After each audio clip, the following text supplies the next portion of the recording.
조선 순조 때 유씨 부인이라는 잘 알려진 그 부인이 쓴 고전 수필이 있는데 조친문이라는 그런 수필이 있습니다. 조친문. 자, 근데 그 가운데 이런 감탄사가 여러 번 나온다고 해요. 오호 통제라, 오호 통제라, 오호 통제라.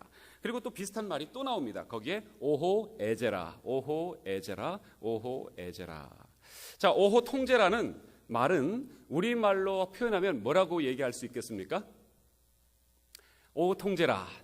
그 말은 아는데 뜻을 모르시면 안 되시겠죠. 오호 통제라라는 말은 아프다, 아프다라는 뜻이라고 합니다. 아프다.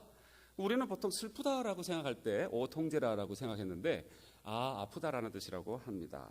자, 오호 애제라라는 말이 아프다, 아니 슬프다라는 뜻이라고 합니다. 슬프다. 영어로는 뭐 알라스, 그죠? 알라스 뭐 이렇게 표현할 수 있을 것 같습니다. 자, 우리말로 아프다, 슬프다. 자, 그런데 저는요 오늘 왜 이 얘기를 드리냐면 오늘 본문에 나와 있는 이 사울의 모습을 보면서 그렇게 감탄사를 표현할 수밖에 없는 것 같아서 이런 제목을 붙여봤습니다. 오호 통제라, 오호 애제라라는 것입니다. 왜냐하면 우리 이미 이 사울의 결말까지 우리가 다 보았기 때문에 제가 이런 얘기 드리기가 조금 쑥스럽습니다만은, 그러나 만약에 사울의 앞으로의 결말을 모르신다면 지금까지 얼마나 좋았습니까? 그렇죠?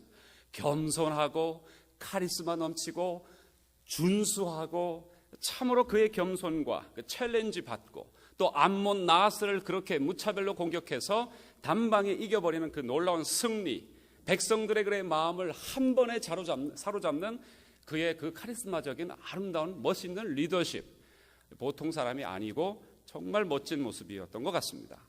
그런데 이렇게 좋았던 사람이 하루아침에 무너지는 모습을 보게 돼요. 그것이 오늘 성경의 본문입니다. 아니, 어떻게 이렇게 좋았던 사람이 삶이 순식간에 잘못되어질 수 있을까? 어떻게 하는 일마다 결정하는 것마다 이렇게 다 빗나갈 수가 있을까? 그리고는 우리가 이미 아시듯이 처참한 퇴락으로 이어지는 것을 보면서 어떻게 제가 오호 통제라, 오호 애제라라고 말하지 않을 수가 있겠습니까? 심지어 저는요 주변에서 이런 분들을 보게 됩니다. 아니, 우리 성도님들 말고요, 우리 성도님들 말고 저는 보지 않기를 바랍니다. 주님의 이름으로 축복합니다.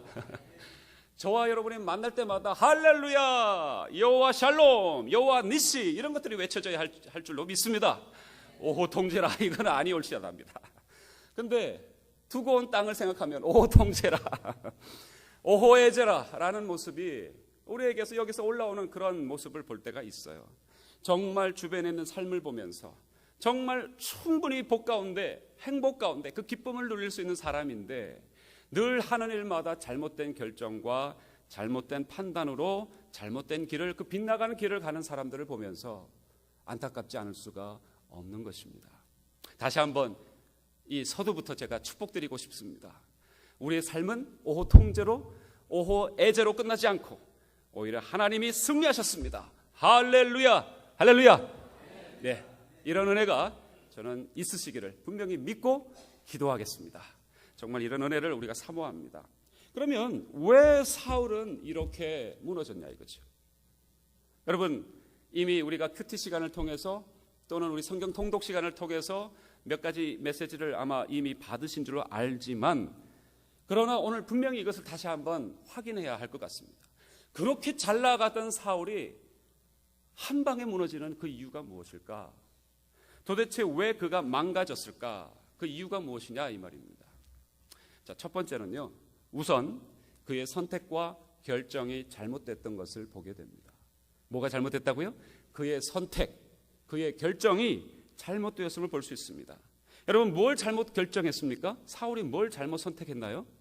지금 요나단이 자기 아들이 지키고 있었던 게바라는 지역에 수비대, 어떤 1000명 정도의 그런 정찰대가 있었는데, 게바 지역에서 지금 무슨 국지전이 발생했습니까? 그 블레셋의 수비대들을 그냥 친 거예요.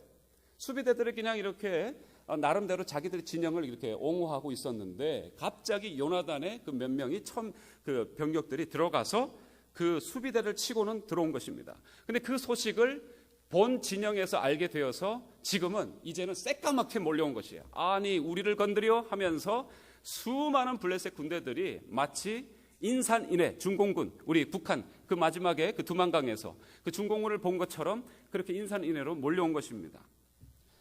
도대체 그런 상황 속에서 사울이 어떤 결정을 내렸을까?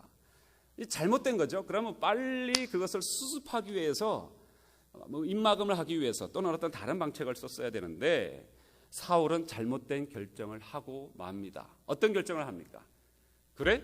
수비대가 그렇게 공격을 당해서 이제 우리가 승리했는데 다시 본격적으로 저들이 전쟁하겠다고 들어와? 그래, 오냐 한판 붙자. 이렇게 결정을 한 것이에요. 그것이 잘못된 결정이었습니다. 여러분, 한판 붙자라고 한 이 사울의 결정, 자신의 생각에서 자신의 어떤 그런 상황 속에서는 이런 결정을 할 만도 하다라고 생각했는지 모르겠습니다. 왜 그렇게 생각했을까요? 사울은요, 이미 벌써 3,000명의 상비군, 항상 전투를 할 수 있는 3,000명의 정예 용사를 뽑아놨다고 생각했습니다. 3,000명이나 모아놓고 훈련도 시켰고 자신들도 무언가를 할 수 있다라고 사울은 생각했던 거예요. 근데 오늘 성경에 가만히 자세하게 한번 읽어보시면 그 3,000명은 오합지졸들입니다. 나름대로 훈련을 시켰다고 하지만 정예 용사들이 아니에요. 그 단적인 증거가 뭐가 있느냐면, 여러분, 이 당시에 블레셋은 철기 문명으로 들어간 상태에 있었습니다. 무슨 문명이요? 철기 문명이요. 무슨 어떤 그 창이든지 칼이든지 화살촉을 만들 때 철로 만들었다는 것입니다. 그래서 전부 다 군사들이 다 방패나 칼을 철로 만든 무기를 들고 있었어요.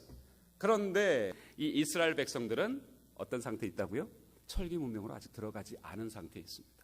심지어 지금 이 이스라엘 백성들은 칼을 갖고 있는 사람은 누구다라고 성경은 분명히 얘기하고 있습니까? 사울과 요나단밖에 없다고 얘기합니다. 3,000명이 있는데 장군 딱 2사람만, 사령관하고 부사령관만 칼 들고 있고 나머지는 전부 다 곡괭이 들고 있고 막대 자루를 들고서 전쟁하겠다고 하는 사람들이에요. 그러니 이게 지금 제대로 된 전쟁이 되겠습니까? 그리고 또 뒤에 보면은 마병, 요즘 말로 하면 전차 군대, 탱크가 3만에서 3천은 있다고 얘기하는데 최소한. 근데 이들은 지금 무기가 칼도 없는 상황인데 3,000명은 오합지졸인 것이죠. 여러분, 옛날에 우리 조선시대 때 뭐 열심히 막 칼 들고 나가자 하고 나가려고 이렇게 앞장섰는데 일본 왜구들이 조총으로 빠바방 쏘면 다 끝나는 게임과 마찬가지인 것입니다. 파죽지세로 당하는 것이죠. 그런데도 불구하고 사울은 왜 심지어 무기도 제대로 갖추진 못한 상태에서 그런 결정, 그런 선택을 했을까라는 것입니다. 여러분, 이건 너무나도 현실감이 없어 보이는 것 같지 않습니까? 정말 중요한 것이 무엇인지도 모르고 해야 할 것이 무엇인지도 모르는, 그저 잘못된 기분에 의해서 욕심과 분위기에 따라서 지금 결정하고 있는 사울의 모습을 보는 거예요. 저와 여러분이 혹시 이렇게 현실감도 없이 중요한 거 뭔지도 모르게 우리가 무언가를 결정하는 것 혹시 없나요? 자, 왜 그런데 그렇게 결정하느냐라는 것이죠. 잘못된 선택, 잘못된 결정은 분명히 어디로 이르게 되겠습니까? 잘못된 결과를 만들어내는 것밖에 없습니다. 여러분, 그러다 보니까 사람들은요, 늘 이렇게 일이 잘못되면 자기가 잘못해놓고 자기가 잘못 결정해놓고 일이 잘못되면은 그때 이런 결정을 잘못했기 때문에, 이렇게 잘못된 결정을 했기 때문에, 잘못 선택했기 때문에 내가 지금 이렇게 힘드는구나라고 그러한 후회 속에만 잡혀 있습니다. 여러분, 그게 몇 년도인지는 제가 정확하게 기억나지 않는데 최근에도 무슨 어떤 그 기사를 잠깐 보다가 그 기사를 이상하게 2번이나 보게 됐어요. 아마 오늘 설교회로 분명히 얘기하라라는 메시지인 것 같아요. 그게 뭐냐면 280만 장이 팔린 놀라운 음반이 하나 있었습니다. 싸이는 280만 장까지는 못 갔어요. 거기는 대신 유튜브로 어마어마한 조회 숫자를 기록했지 싸이는 그렇게 팔리지는 않았어요. 그런데 전무후무한 그러한 한 가수가 음반을 내어가지고 280만 장이 팔린, 그래서 한국 기네스에도 올라갈 정도인 그런 앨범이 있습니다. 무슨 앨범인지 혹시 아십니까? 이거 좀 옛날 거라서 아마 아실 법도 하신데, 김건모 씨, 가수 김건모 아시죠? 김건모가 낸 3집 앨범이 280만 장이 팔렸어요. 280만 장이라고 합니다. 그런데 그게 무슨 얘기냐면 대한민국 국민이 20명당 1명은 그 앨범을 가지고 있다는 얘기입니다. 그건 어마어마한 앨범이죠. 어마어마한 숫자입니다. 그렇죠? 근데 도대체 왜 그렇게 앨범이 팔렸느냐? 거기에 그 앨범 속에 들어있는 이 3집 앨범인데 3집 앨범 속에 잘못된 만남이라는 노래가 하나 들어있습니다. 제가 그거 한번 불러볼까 하다가 너무 빨라요. 노래가 앞에는 못 따라해요. 그런 노래를 들어보면 쉽게 얘기해서 이거예요. 아시는 분들은 아시겠지만 내가 사랑하는 내 예쁜 여자친구를 내가 정말 좋아하는 그 남자친구하고 같이 만났는데 아니 그 다음부터는 이 여자친구하고 내가 좋아하는 그 친구하고 서로 나를 버리고 둘이 좋아하더라. 이게 있을 수 있는 얘기냐라는 얘기입니다. 아무것도 안 해요. 정말 시덥겁지도 않은 그런 얘기입니다. 말도 안 되는 정말 이게 아주 유치한 얘기인데 그런데 이것이 대한민국을 뒤흔들어 놨다니까요. 아니 최근에 방송에도 보니까 젊은 한 20대 초반에 되는 그런 여자분에게 이걸 물어봤어요. 그러니까 이분이 20대면은 옛날 노래니까 모를 법도 한데 왜냐하면 거의 자기가 태어날 때 이게 나왔던 노래이기 때문에 모를 법도 한데 그걸 알고 있다고 아주 뭐 이렇게 박수를 치는 거예요. 그리고 뭐라고 거기다가 사족을 붙이는 줄 아십니까? 너 지금 제 나이에 이 나이에도 기억하는 거 보니까 옛날 노래인데 좋은 노래죠. 이렇게 얘기를 하는 거예요. 여러분 그 가사 내용으로 봤을 땐 절대 좋은 노래가 아닙니다. 그리고 이 전 세계적으로도 유명해졌다고 해요. 스페니쉬로도 바뀌고 영어로도 바뀌고 일본어로도 바뀌어서 전 세계적으로도 센세이션을 일으켰던 노래예요. 무슨 노래요? 잘못된 만남. 내가 그때 그 내 여자친구를 그 친구에게 그놈에게 연결시켜주지 말았어야 되는데 잘못된 그 결정, 잘못된 선택 때문에 내가 이러한 결과를 맛보고 있다라고 비통해하는 것이 그 노래예요. 그런데 왜 그 노래를 그렇게 좋아했을까요? 사람들이 대부분 그렇게 생각했다는 것이죠. 내가 그때 그렇게 결정하지 말았어야 되는데 내가 그때 그런 선택을 하지 말았어야 되는데 이 생각만 하면서 후회를 한다는 것이에요. 혹시 저와 여러분 그런 후회 없으십니까? 그런데 제가 여기서 또 하나의 질문을 던져드립니다. 신앙인들도 잘 모르는 것 같은 분명한 생각하지 못하는 것이 한 가지 있습니다. 왜 그때 그렇게 잘못된 선택을 했느냐라는 문제입니다. 잘 생각을 하지 못하는 것 같은데 제가 알려드릴게요. 왜 내가 그때 그런 선택을 했을까? 왜 내가 그때 그런 결정을 했을까? 그 선택, 그 결정 자체는 그것은 문제가 아니라고 할 수도 있습니다. 어떤 의미에서. 정말 문제는 이것이에요. 여러분 그 문제는 무엇일까요? 잘못된 동기입니다. 잘못된 동기, motivation.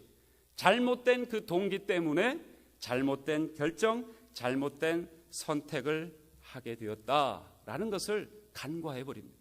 그냥 무시하는 거예요. 여러분 잘못된 동기가 있었기 때문에 잘못된 선택 또는 잘못된 결정이 있게 되었고 잘못된 결과를 우리가 맛보고 있는 것이에요. 사울은 왜 이렇게 잘못된 결정을 하게 되었는가? 잘못된 동기가 몇 가지 있었다는 것입니다. 여러분 잘못된 동기가 뭐가 있을까요? 몇 가지, 한 4가지로 제가 한번 분류해 보았습니다. 그냥 적어두시고 한번 생각해 보십시오. 곱씹어 보십시오. 여러분 어떤 일을 행하실 때마다 또는 지금도 후회하고 있는 일 때문에 지금 괴로워하시는 부분이 있다면 혹시나 내가 이런 부분에서 잘못된 동기는 갖고 있지 않는가 한번 생각해 보시기 바랍니다. 자, 첫 번째는 잘못된 자신감이에요. 잘못된 자신감입니다. 뭔가 할 수 있을 것 같은 기분이 드는 것이죠. 그러나 여러분 조심하십시오. 하나님이 주실 때도 있으시지만 그러나 사탄이 더 부추길 때가 많다는 것을 여러분 꼭 염두에 두시기 바랍니다. 이 정도면 할 수 있어. 내가 그래도 이만하면 할 수 있어라는 잘못된 자신감이 잘못된 동기로 흘러갑니다. 또 한 가지는 잘못된 자기평가입니다. 잘못된 자신감을 통해서 자신을 잘못 평가하는 것이죠.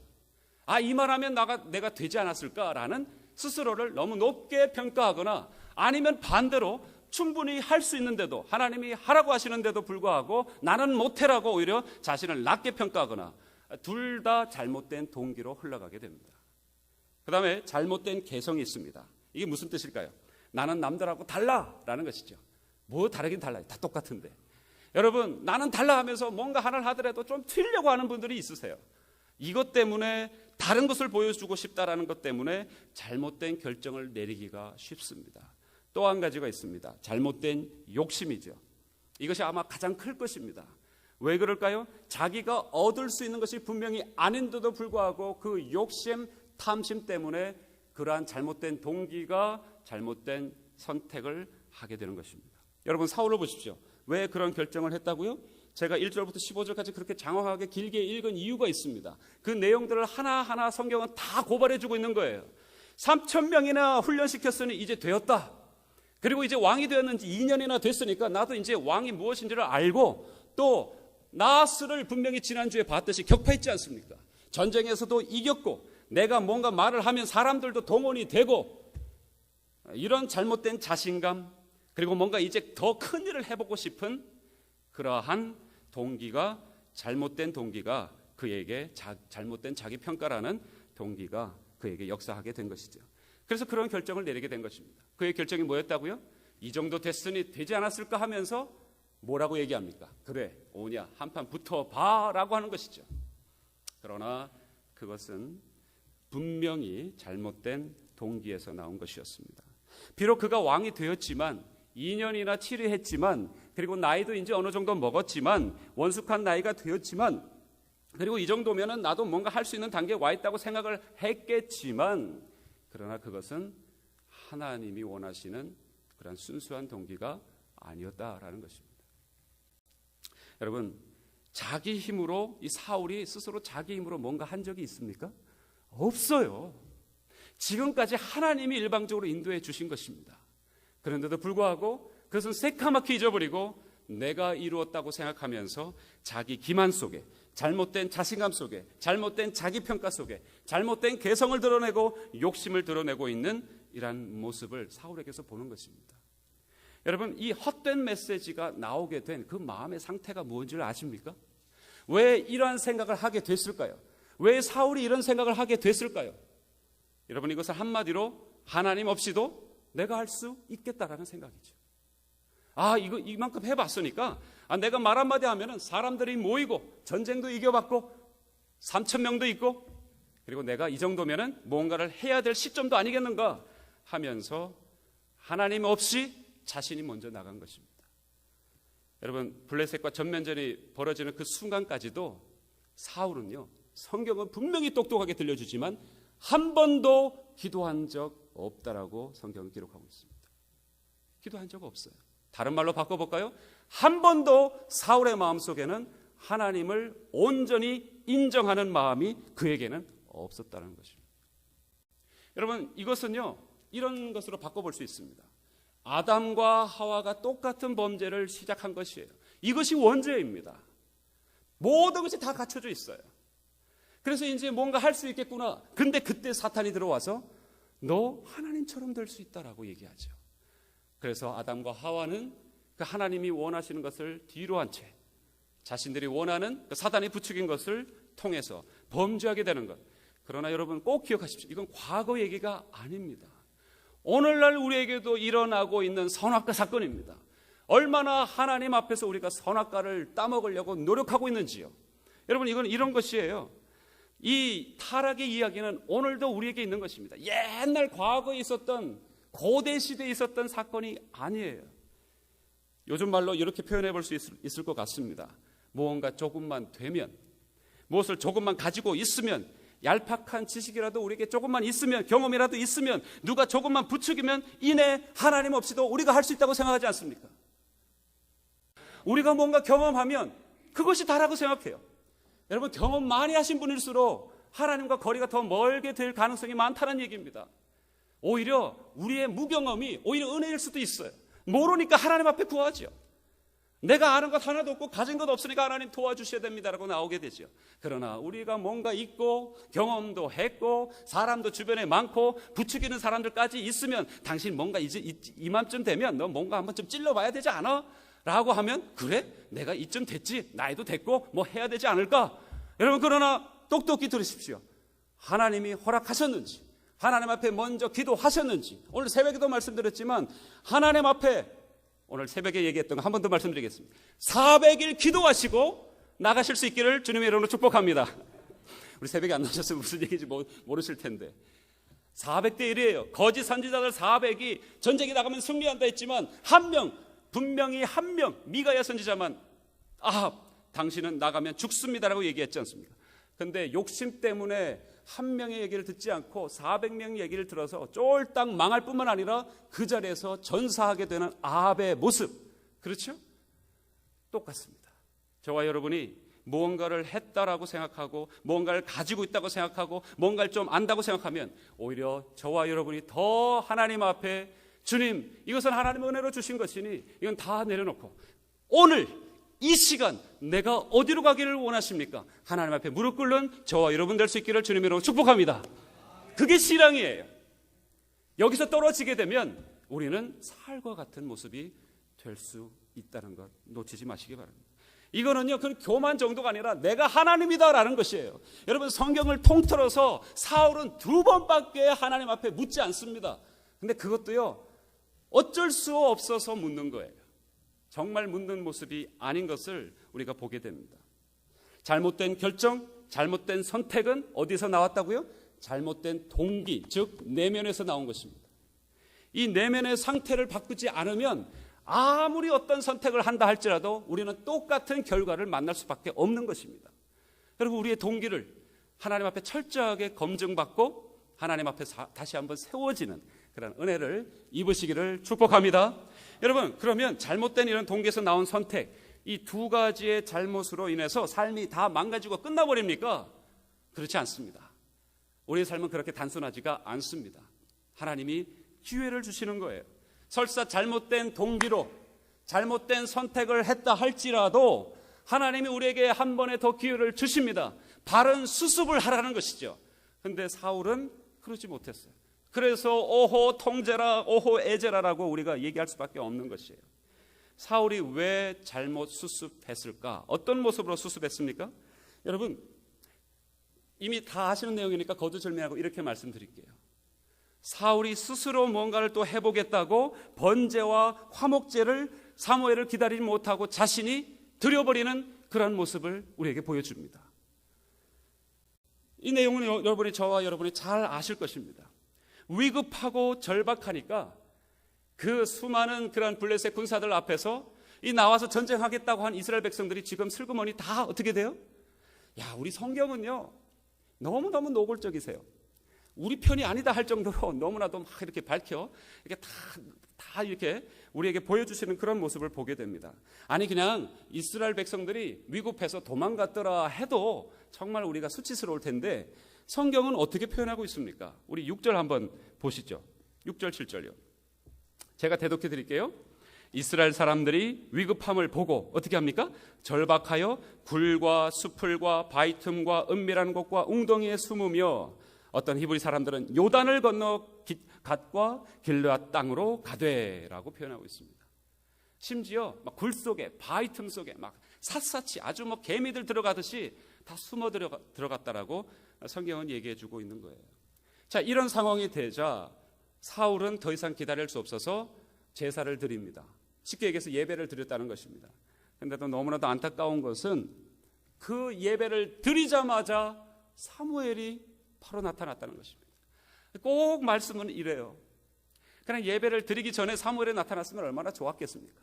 근데 꼭 기다리다가 정한기한이 안 와서 그냥 어떻게 해서든 예배라도 드리자 하면서 예배를 드렸는데 사무엘이 갑자기 나타나서 무슨 일을 했어 하면서 자초지종을 얘기하니까 당신은 이제 더 이상 왕이 될 자격이 없어, 다른 사람에게 이제 넘어갔어라고 하면서 아주 대려 호통하는 그런 야단 맞는 모습을 우리가 보게 되죠. 여러분, 무엇이 문제일까요? 사울도 할 말이 있었을 것입니다. 생각해 보세요.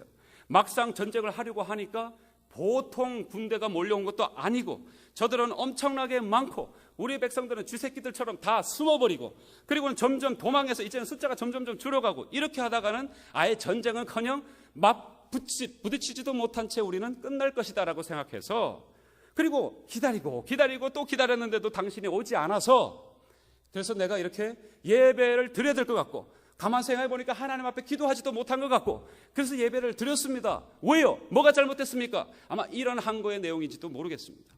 우리 그렇게 얘기할 때가 있죠. 그러나 이유는 되지만 이것은 잘못된 수습입니다. 뭐라고요? 그 잘못된 수습, 잘못된 동기에 의해서 잘못된 결정을 내렸는데 잘못된 결과가 나왔으면 그러면 잘못된 수습으로 갈 것이 아니라 제대로 하나님이 원하시는 수습 안에서 우리가 다시 돌아와야 하는 것입니다.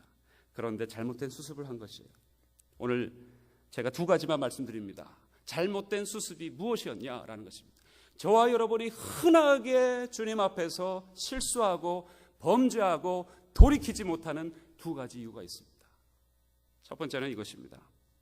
사울이 잘못된 선택을 하도록 했던 잘못된 동기를 자신이 가졌던 내가 하나님처럼 될 수 있어, 내가 이제 하나님 없이도 할 수 있어 라는 그 동기를 보강하려는 그런 수습은 오히려 죄를 더 악화시킬 뿐입니다.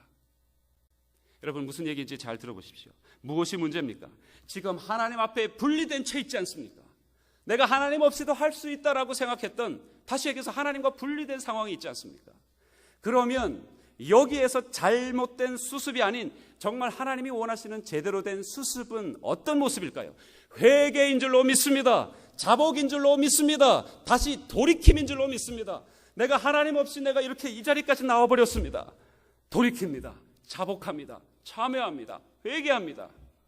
여러분 그것이 유일한 제대로 된 수습이어야 합니다. 필요한 것은 회개이지 그냥 덮는 것이 아니에요. 죄는 물을 탄다고 희석되는 것이 아닙니다. 여러분 죄는 그냥 덮어둔다고 없어지는 게 아니에요. 지난주도 말씀드렸지만 죄는 씨앗과 같아서 더 융성하게 어느 시점에 보면은 더 커져 있는 것을 보게 될 것입니다. 여러분 영적인 잘못에 대해서 수습할 수 있는 딱 한 가지 방법이 있습니다. 그것은 회개입니다. 자복입니다. 돌이킴입니다. 여러분 회개하시는 은혜가 있으시기를 축복합니다. 여러분 절대 문제 더 크게 만들지 덮어두는 것은 올바른 수습이 아닙니다. 여러분 이렇게 적용해 볼까요? 예배를 수습으로 생각하시는 분들이 있어요. 자기 마음대로 일주일 살다가 일주일에 이 시간에 딱 한 번 나와서 하나님 앞에 저 여기 있습니다라고 하면 내 모든 한 주가 하나님이 다 커버해 주시고 덮는 것으로 생각하시는, 수습으로 생각하시는 분들이 있는데 제가 분명히 말씀드립니다. 예배는 회개하든지 하나님께 영광 돌려드리든지 두 가지밖에 없습니다. 예배는 방편이 아닙니다. 하나님 앞에 나아가는 회개와 영광을 돌려드리는 것이지 예배가 목적이지 예배는 절대 수단이나 방편이나 수습의 단계가 아닌 것을 명심하실 수 있기를 축복합니다. 여러분 마음대로 해놓고는 하나님 그냥 저 여기 속죄합니다. 예, 물론 제대로 된 회개면 속죄면 어마어마한 하나님의 기쁨을, 회복의 기쁨을 주실 줄 믿습니다. 그러나 잘 생각하십시오. 예배를 방편으로 수습으로 생각하시면 안 됩니다. 사울이 그것을 잘못한 것이에요. 아유 기도도 안 해봤고 제사도 안 드렸으니 나라도 빨리 이 수습하는 차원에서 예배를 드리자라고 생각했던 것이에요. 그러나 그것은 하나님이 원하시는 방법이 아니었던 것이죠. 사무엘을 만났을 때에 사무엘 제가 여기까지 왔습니다. 하나님을 떠나서 여기까지 왔습니다. 어떻게 해야 합니까? 그러면 아마 하나님께서 더 기회를 주셨는지도 모르겠습니다. 그런데 그는 그렇지 하지 못했습니다. 그 다음에요 한 가지가 더 있습니다. 잘못된 선택을 하도록 했던 잘못된 동기를 보강하는 것은 오히려 더 큰 문제를 낳는다고 말씀드렸습니다. 한 가지가 더 있는데 그것은 뭐냐면 기다리지 못했다라는 것이 잘못된 수습입니다. 이제 뭔가 자기가 스스로 해보려고 하는 그런 하나님의 역사를 기다리지 못하고 여지껏 하나님 없이 자기가 해왔던 모습을 또 앞으로도 하나님이 경고해 주시는 데도 불구하고 자기가 무언가를 해보겠다고 하나님의 타임테이블과 하나님의 그런 역사는 전혀 기다리지 않은 채 자기가 움직여 나가는 그 모습들은 분명히 잘못된 그런 수습인 것입니다. 여러분 우리의 자식과의 관계, 비즈니스 관계, 그 다음에 신앙생활도요 하나님이 어떻게 많이 역사하시는지 저와 여러분이 깨달아야 될 것이 하나 있는데 아마 이미 오랜 신앙생활 속에서 경험하시고 또 경험하셨던 분들도 계실 줄 압니다. 아마 저와 동감하실 것입니다. 하나님은 어떻게 역사하신다고요? 기다리라. 자식이 나하고의 어떤 잘못된 동기 때문에 자식이 떠나갔습니다. 그러면 이놈의 자식 하면서 우리가 막 가서 뭔가를 덤벼들어서 그걸 해결하려고 하면 오히려 더 망가지고 힘든 것을 많이 보시게 되죠. 여러분 그러나 하나님 앞에 맡기고 하나님 기다리라고 하시는 그 명령에 따라 우리가 기다리고 기다리면 하나님의 때가 돼서 우리를 회복시켜 주실 줄로 믿습니다. 여러분 기다림도요 정말 중요한 영적인 원리예요. 믿으시기 바랍니다. 여러분 근데 우리는 너무나도 조급해요. 양은 냄비 같아요. 예, 라면 끓일 때만 써먹는 양은 냄비, 그죠? 그럼 바라락 했다가 그냥 불 꺼지면 금방 언제 식었는지 언제 뜨거웠는지 기억도 전혀 못하는 그런 모습과 같아요. 여러분, 제가 하나 비결을 알려드릴까요? 기다림의 그 타이밍을 얻는 방법이요. 여러분 꼭 기억하십시오. 여러분 생각할 때 나 정말 많이 기다렸다 이렇게 여러분 생각되십니까? 그러면 이제 시작인 줄로 믿으시기 바랍니다. 정말요. 정말요. 이제 시작이라고 생각하십시오. 그 다음에 이런 마음이 드실 거예요. 더 이상 못 기다리겠다. 정말 못 기다리겠다. 그러면 이제 막 한참 시작하고 있다고 여러분 생각하시면 딱 맞습니다. 네. 그 다음에요. 이젠 이게 끝인가? 이렇게 기다리다가 끝나는가? 라고 여러분이 생각이 드시면 그게 이제 막바지라고 생각하시고 조금 더 힘을 얻으십시오. 소망하십시오. 그 다음에 한 가지 더 알려드릴게요. 모르겠어. 이제 하나님이 뭐 망하든 뭐 끝나든 이제 모르겠어. 마음대로 하십시오 라고 하면 이제 하나님의 역사가 시작이 될 것입니다. 할렐루야. 얼마나 하나님 우리를 기다리게 하시는지. 근데 왜 기다리게 하시느냐 이 말이죠. 우리는 이만큼 기다렸으면 많이 기다렸지 않습니까? 하면서 막 우리는 할 말 많죠. 사울처럼요. 근데요, 하나님이 우리를 기다리게 하시는 그것이 있습니다. 그것이 은혜인 줄로 믿는데 그게 뭡니까? 기다리면서 우리가 뭘 하겠습니까? 하나님 이게 아니지 않습니까? 또는 이게 기지 않습니까? 안기어 기어 하면서 왔다 갔다 하면서 우리의 모든 쓴물 단물이 다 빠지기를 하나님 기다리시는 거예요. 그리고 무엇보다도 하나님 앞에 우리가 엎드려서 정말 하나님의 것만 우리가 붙잡도록 하는 하나님의 그런 철저하게 예비하신 은혜의 상황 속에 우리가 있는 줄로 믿습니다. 근데 우리는 이만큼 기다렸으면 다 된 거 아닙니까? 아니에요. 하나님이 어제 우리에게 정말 원하시는 게 있으면 타임테이블 말씀해 주실 것입니다. 그러나 우리가 잘못된 동기 때문에 잘못된 결정 때문에 우리가 수습해야 되는 문제가 있다면 어쩌면 우리는 더 기다려야 되는지 모르겠습니다. 그러나 분명히 하나님이 터치하실 것입니다. 여러분 이 사실 믿으시기 바랍니다. 여러분 결론적으로 오늘 말씀을 통해서 하나님이 강조하시면서 주시는 메시지가 이겁니다. 여러분 여러분의 동기가 잘못됐다고 하나님이 일방적으로 비방하시기 위한 하나님이 심판을 선고하시기 위한 것이 아니라는 걸 여러분 아시기 바랍니다. 또 잘못된 동기 때문에 잘못된 선택을 했다고 너 그거 잘못되지 않느냐라고 하나님이 비난하시려고 이런 말씀 저를 또 세워주셔서 하시려고 하시는 게 아니심을 여러분 아시기 바랍니다. 무슨 얘기를 하나님은 들려주시기를 원하시는지를 아십니까? 하나님의 음성은 이것이에요.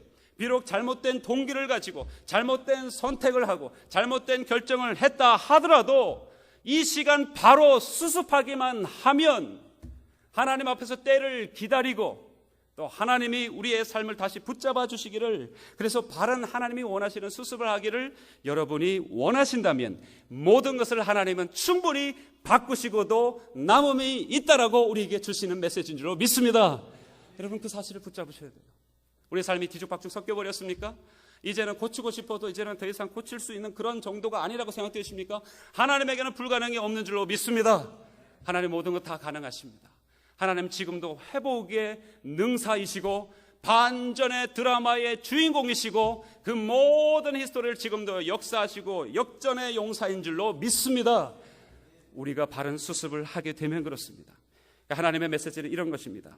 적당히 덮고 보강하려고 하지 말고 예배를 어떤 수단으로 생각하지 말고 근본적으로 회개하라. 다시 시작하거라. 비록 대단히 심한 부끄러움을 당한다 할지라도 각오하고 오히려 너의 진정한 너의 모습을 찾기 위해서라도 그렇게 하기를 내가 원한다라고 하나님 말씀해 주시는 것입니다. 지금 내가 너를 기다리게 한 기간이면 기다리게 할 때까지 기다리거라.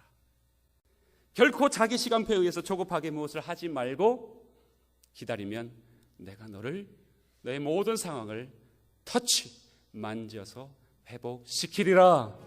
하나님의 메시지입니다.